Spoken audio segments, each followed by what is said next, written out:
c'est un cadeau que j'ai reçu en jouant cette pièce. Parce qu'il y a tellement de choses à jouer. Il y a tellement de couches. C'est un millefeuille.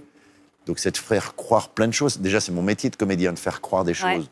Mais alors, de faire croire des choses dans les choses, c'est un jeu d'équilibriste qui est... c'est un vrai régal tous les soirs. Bienvenue dans l'interview culture. Notre invité du jour est un acteur belge à l'humour décalé et c'est d'un personnage décalé à sa manière qu'il vient nous parler. Bienvenue Stéphane de Groot. Merci. Alors ce personnage, il fait partie de cette pièce qui s'appelle La Vérité. À vos côtés, Sylvie Testu, Clotilde Courreau, Stéphane Facot. Alors déjà pour commencer Stéphane, La Vérité, c'est l'histoire de qui, de quoi? Oh là là, mais alors vous avez une journée entière pour qu'on puisse en parler? On est là. Qu'est-ce que La Vérité? La pièce. Alors la pièce, en gros, c'est deux couples. Et ça raconte l'histoire de ce personnage que j'incarne qui a une maîtresse. Elle l'insuit évidemment de sa femme et de son meilleur ami qui est le mari de sa maîtresse. Mais en fait, il va essayer de mentir à tout le monde pensant qu'il gère et qu'il maîtrise la situation. Et en réalité, on va se rendre compte que c'est le dindon de la farce et que tout va s'inverser à la fin. C'est écrit par Florian Zeller. C'est une mécanique de comédie implacable. Et les gens, en fait, les gens nous m'aident à jouer, à comprendre ce qui se passe, à travers leur rire, leur réaction. Et je me dis, à travers la réaction du public, tiens, je suis en train de raconter ça, ou je suis en train de produire ça comme effet. Et donc, c'est jubilatoire de voir le public qui joue avec nous dans cette pièce qui est un carton, en fait. Oui, qui marche très très bien. Alors, votre personnage, il s'appelle Vincent. C'est qui ce monsieur dans la vie? Mais c'est un monsieur qui pourrait ressembler à plein d'autres monsieur. Vous savez, les histoires de couple, cette histoire de pièce, La Vérité, c'est un peu une chronique de la vie ordinaire. Donc il y a plein de gens qui vont se retrouver là-dedans. J'allais dire malheureusement, parce qu'on parle de fidélité, on parle d'amour, on parle de tromperie. Alors est-ce qu'on trompe l'autre? Est-ce qu'on se trompe soi-même quand on va voir ailleurs? C'est une chronique du quotidien, c'est une chronique sociale, c'est une chronique familiale, c'est une chronique sur l'amour. Donc ce personnage, il ressemble à bien d'autres personnages. Et puis on a tous été, à un moment donné dans notre vie, confrontés à un mensonge, à une fausse vérité. Mais qu'est-ce qu'une vérité? Qu'est-ce qu'un mensonge? Un mensonge peut devenir une vérité peut basculer dans le mensonge à un moment donné. Donc c'est surtout un personnage c'est un cadeau que j'ai reçu en jouant cette pièce. Parce qu'il y a tellement de choses à jouer. Il y a tellement de couches. C'est un millefeuille. Donc, c'est de faire croire plein de choses. Déjà, c'est mon métier de comédien, de faire croire des choses. Mais alors, de faire croire des choses dans les choses, c'est un jeu d'équilibriste qui est...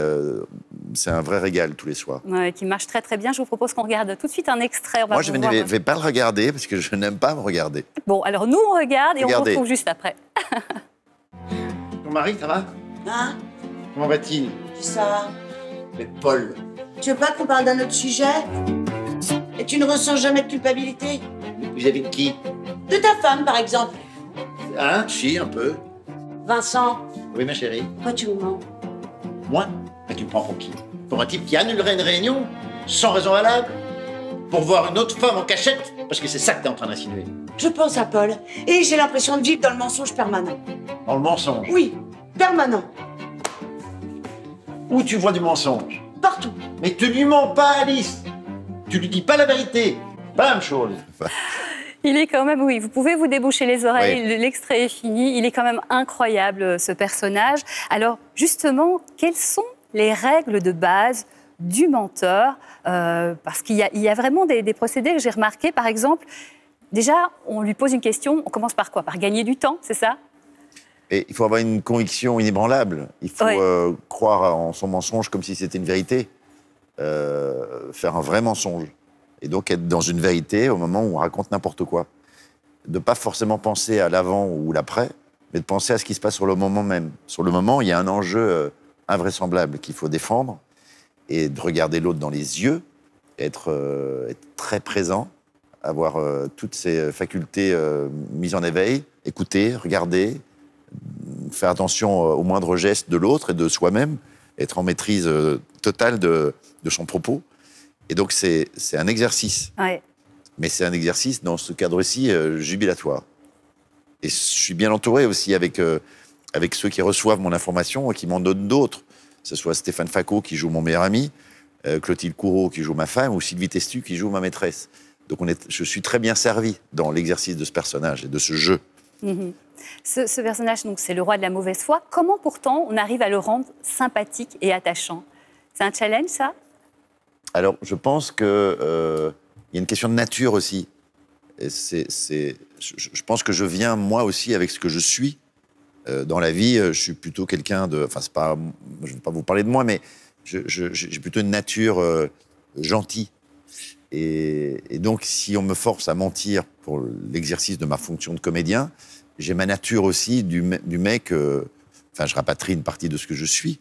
On ne peut pas se réinventer non plus en étant méchant ou gentil si on a une nature qui est celle-ci ou celle-là. Donc, je pense qu'il y a une partie de moi qui est dans ce personnage. Et effectivement, j'essaie d'enrober les angles, d'arrondir les angles, d'être encore plus gentil, d'être encore plus, entre guillemets, charmant, puisque je dois charmer l'autre pour l'emporter dans mes mensonges. Donc, en fait, la pièce a été écrite par Arditi il y a 15 ans, et Arditi, il est comme ça. Oui. C'est un type qui est charmant, c'est un type qui est gentil. Et donc, quand moi j'ai lu la pièce, j'ai vu ce profil de personnage. Ouais. Et donc, je me suis installé là-dedans avec beaucoup de gourmandise. Oui, qu'est-ce qui vous a motivé justement à la jouer, cette pièce? Mais d'abord parce qu'elle est très très bien écrite. Oui. Il y a des rebondissements tout le temps. C'est drôle, c'est étonnant. Donc la partition est très très bien écrite. Donc ça, c'est une première chose. C'est pour l'auteur, pour l'écrin, parce que c'est au théâtre Édouard VII, c'est un théâtre que j'adore, c'est un des plus beaux théâtres de Paris. Donc c'est une chance de pouvoir jouer là-bas. Je me souviens, quand j'étais ado, j'allais voir des pièces à Édouard VII, avec Arditi, avec Berléand, un peu plus tard, avec Sylvie Testu, et je rêvais de pouvoir un jour jouer dans ce théâtre, ce qui s'est produit. Donc, ça vous fait quoi d'être vous à votre tour sur scène, quoi? Mais je me pince, vraiment, je me pince tous les soirs, parce qu'au moment des saluts, je vois les 3 étages blindés jusqu'au strapontin, il n'y a plus un strapontin. Et donc, ce que je disais, c'est que j'ai accepté aussi, parce que c'était Ladislas Chola à la mise en scène. Oui. Ça fait longtemps qu'on voulait travailler ensemble. Et puis, ce qui a fini de me convaincre, c'est la distribution. Je connaissais Sylvie parce qu'on avait tourné un film ensemble. J'avais croisé Clotilde. Je ne connaissais pas Stéphane, mais pour Clotilde et Sylvie, déjà, c'était une promesse. C'était la promesse de vivre quelque chose d'excitant, quoi. Des gens qu'on aime bien, qu'on estime, qu'on admire. Et le tout réuni, ça crée ce projet et la gourmandise de le faire. Voilà, et il y a vraiment une osmose entre vous sur scène, et pas que sur scène, puisque hier soir, vous aviez fait la fête, et merci d'être venu aujourd'hui, alors que c'est dur. Alors, la vérité, c'est d'avoir au théâtre Édouard VII. Merci beaucoup, on vous souhaite beaucoup de succès, une super équipe. À très bientôt. Merci beaucoup. Merci. On se retrouve très vite pour une nouvelle interview culture, et d'ici là, bon spectacle.